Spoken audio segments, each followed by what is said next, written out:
friends, welcome back to my channel. If you are new viewer, please subscribe my channel for more videos. आज हम बात कर रहे हैं ऑर्डर 17 सिविल प्रोसीजर कोड की, जो कि बात करता है एडजॉर्नमेंट की, स्थगन की। तो जब कोई केस कोर्ट में दाखिल होता है तो कोर्ट क्या करती है, उस पर नेक्स्ट डेट दे के कई तारीखें उस पर दे देती है। तो वो तारीखें देने का राइट कोर्ट पे कहाँ से आता है, वो आता है ऑर्डर 17 से। ऑर्डर 17 एडजॉर्नमेंट की बात करता है, स्थगन की बात करता है। किसी बात को कब तक स्थगित किया जा सकता है, कितने दिनों तक स्थगित किया जाता है, क्या प्रोसेस है, रूल 1 बाय 1 रूल समझेंगे इसके। तो स्टार्ट करते हैं। रूल 1 कहता है कि न्यायालय समय दे सकेगा और सुनवाई स्थगित कर सकेगा।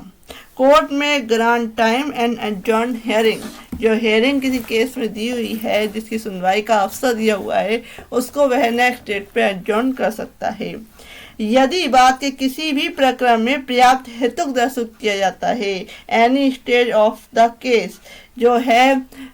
ये हेतु, ये कारण दर्शित किया जाता है कि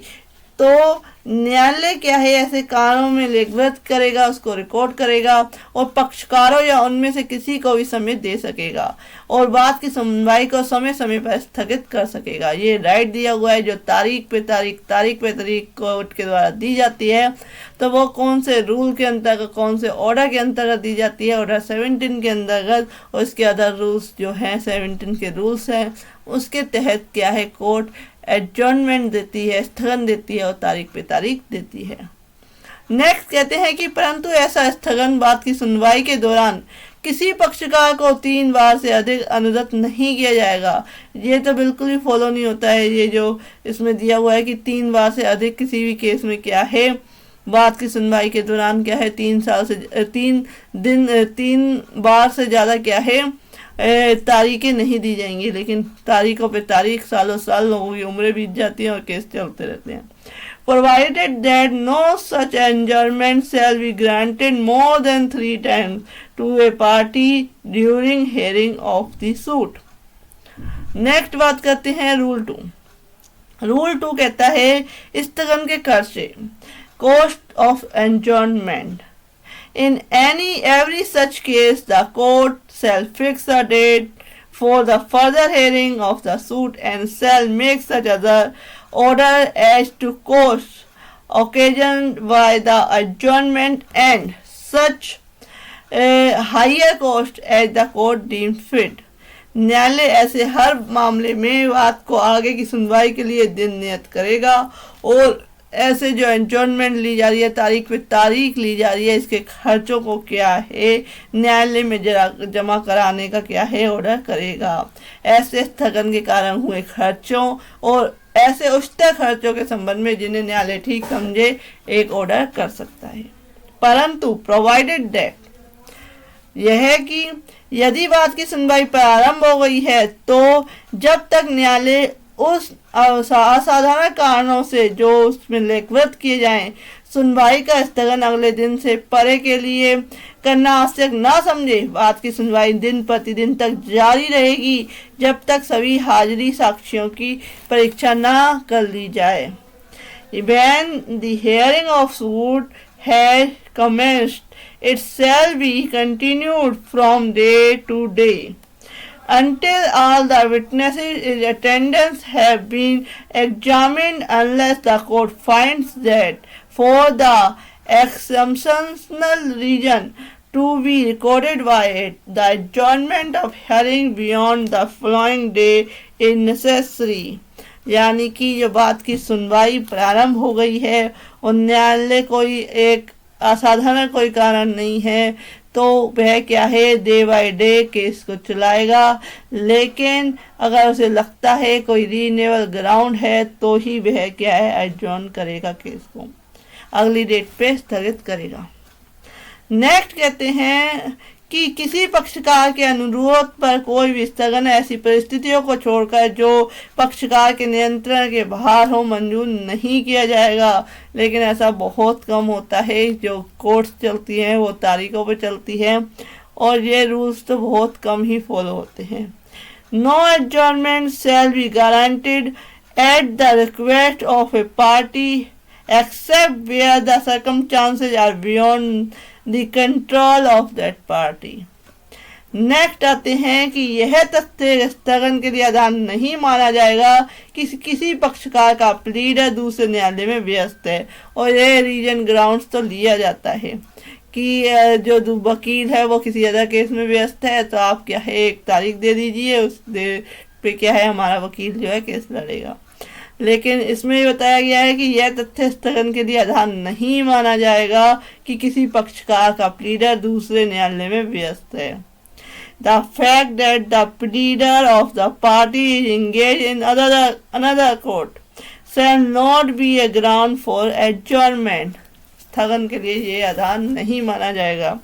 तो अगर आप एक एडवोकेट हैं या आप एक कहते हैं नॉर्मल पर्सन हैं, तो भी आपको ये चीज़ें याद होनी चाहिए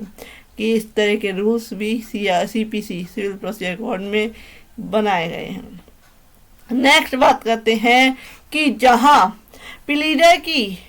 यानी कि वह बीमार है या दूसरे न्यायालय में उसके व्यस्त होने से भिन्न कारण से मुकदमे का संचालन करने में या उसकी असमर्थता को स्थगन के लिए एक आधार के रूप में पेश किया जाता है, वह न्यायालय जब तक स्थगन नामंजूर नहीं करेगा जब तक उसका यह समाधान नहीं हो जाता कि ऐसे स्थगन के लिए आवेदन करने वाला पक्षकार समय पर दूसरा प्लीडर मुकर्रर नहीं कर सकता। यानी कि इसका जो प्लीडर है वह बीमार हो चुका है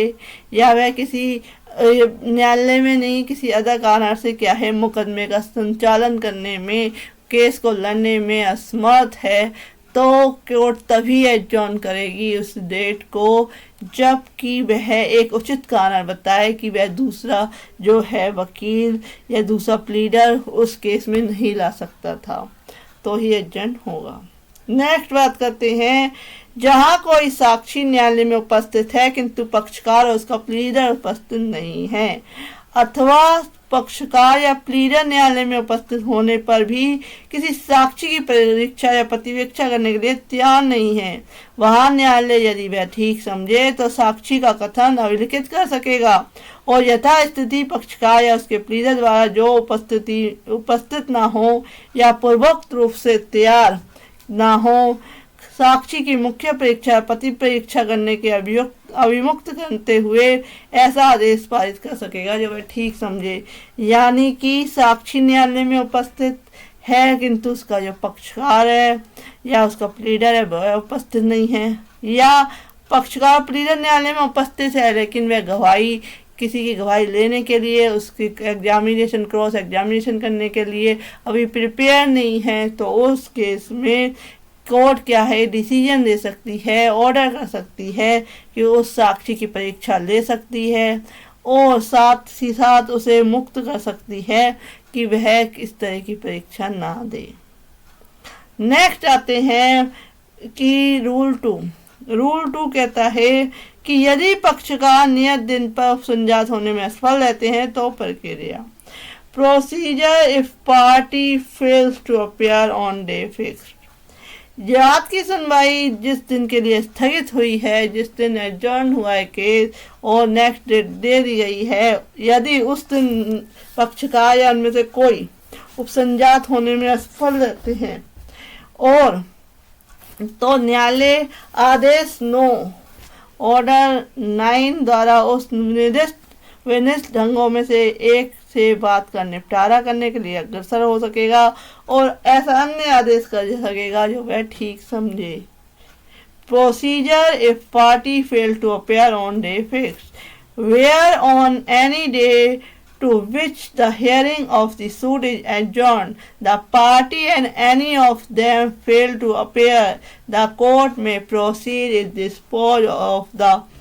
suit in one of the modes direct in their behalf by order 9 and make such other order as it thinks fit। तो वह किसी अन्य तरह का भी आदेश कर सकती है। इसका क्लेरिफिकेशन दिया हुआ है, स्पष्टीकरण दिया हुआ है कि जहां किसी पक्षकार का साक्षी या साक्षी का पर्याप्त भाग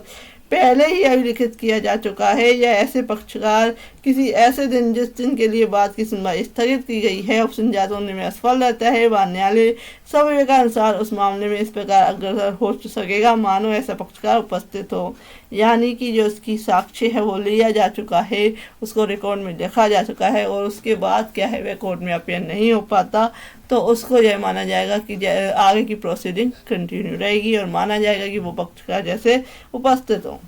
नेक्स्ट आते हैं रूल 3। रूल 3 के तहत ये लास्ट रूल है